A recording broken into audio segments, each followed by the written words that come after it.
Bon Did dia. you? Did you go to the Miami No, Open? I didn't. No, Oh, you didn't go? It was crazy. There were so many Brazilians in the stands. Did you see I that? know I wanted to go. It was No, I didn't. an atmosphere as if we were in Brazil and not in Miami. It was so crazy. Well, here there's full Brazilian, so I bet they would go. That's true. Hey, I was gonna practice with you if that's okay, because I'm about to say the name and I want to see if I've gotten better. Okay, you Go. ready? Mm-hmm. João Fonseca. Perfect. Really? Uh-huh. Okay, I'm getting better. That's good. If you watch the match between João Fonseca and Alex de Minaur, you would have thought that this match was being held in Brazil.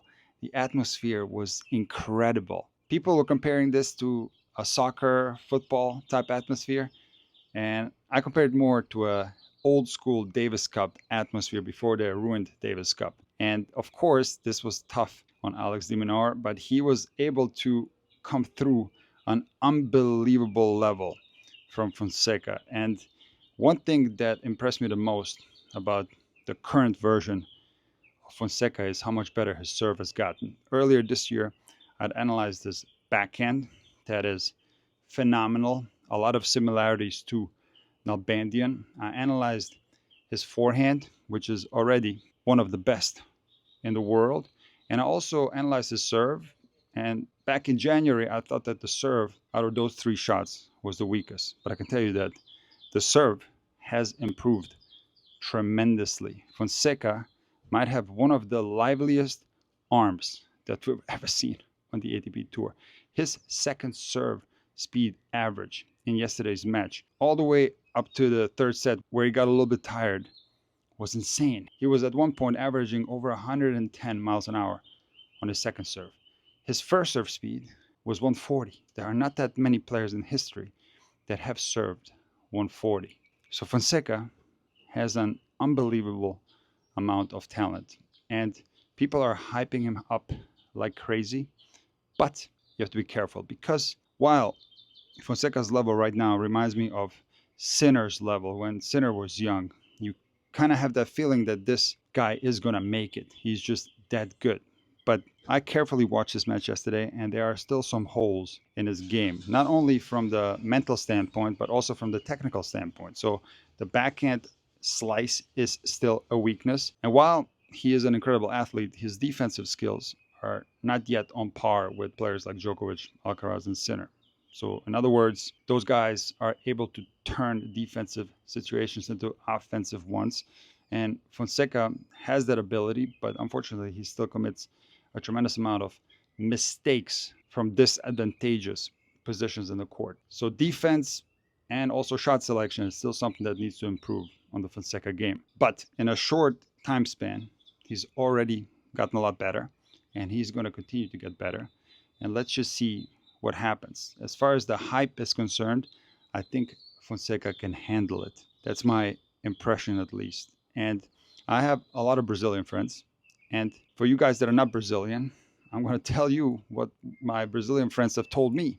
And the country of Brazil is incredibly excited to have a potential superstar on their hands. I mean, he's already a superstar. He just passed 1 million followers on Instagram. Brazil's social media game, especially Instagram, is very strong. So I wouldn't be surprised if Fonseca becomes one of the most followed tennis players on Instagram. And Brazil needs a sports superstar really badly because, according to what my friend said, the football team is struggling and there hasn't been a tennis player at this level since Guga. So the country of Brazil is excited. And since there are a lot of Brazilians living in South Florida, they were very excited at this match. And they were criticized for being a tad too rambunctious in the stands. But again, I love a Davis Cup atmosphere. It adds excitement to the match. And I truly enjoyed watching that yesterday. So I was incredibly impressed with Fonseca's level at the Miami Open. But I'm even more impressed with how good of a player Alex de Minaur is. And I've made a video dedicated to Alex during the Australian Open. He gets a lot of criticism on social media. They're calling him the worst top 10 player in history. They're saying that his strokes are terrible compared to the other guys on the ATP Tour. And common sense would tell you that you cannot achieve the results that Alex has achieved unless you have unbelievable skills on the tennis court. But since he is not a flashy guy, I could understand where people are confused with his level.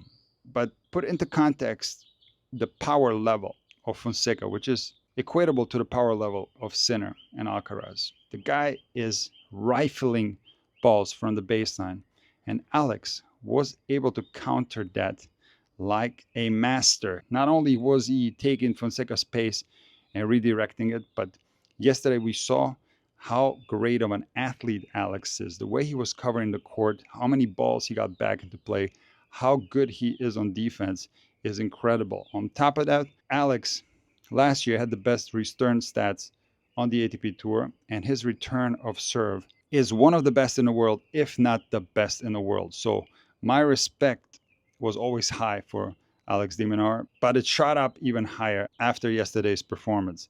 That was an incredible masterclass from Alex, and he had to go over his limit to win this match because, again, Fonseca was playing extremely well. Now, what happened to Fonseca towards the end of the second set and in the third set is that he got a little bit tight. Now, you could make the argument that Fonseca, with the support of the Brazilian crowd, would get a boost from that.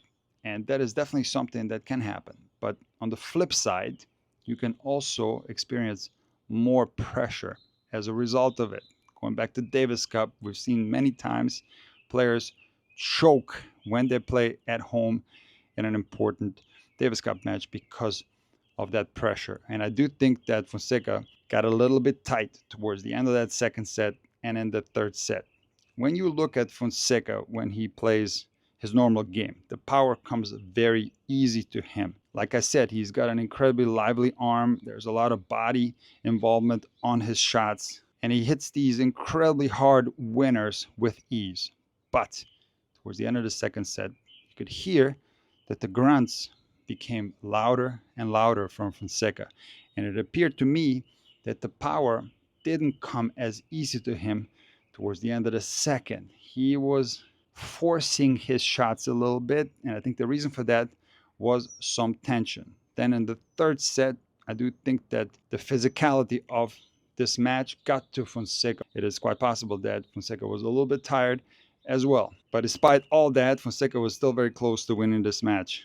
And it's going to be very interesting to see how he's going to do in the clay court season because Fonseca is a great clay court player. He showed that when he won that tournament in Buenos Aires. So I'm super excited. I'm not hyping him up. I think he's going to climb very slowly, but in 2 or 3 years, I think there's a good chance that we're going to see him at the top of the game. But you never know, and let's just be patient with Fonseca. But again, if you are one of those people that thinks de Minaur sucks and he's the worst top 10 player in tennis history, watch yesterday's match on repeat and you're going to see defensive tennis skills out of this world. And if you're not impressed by that, I don't know what's going to impress you. That was some absolutely insane level that Alex showed yesterday. And let me make a quick announcement.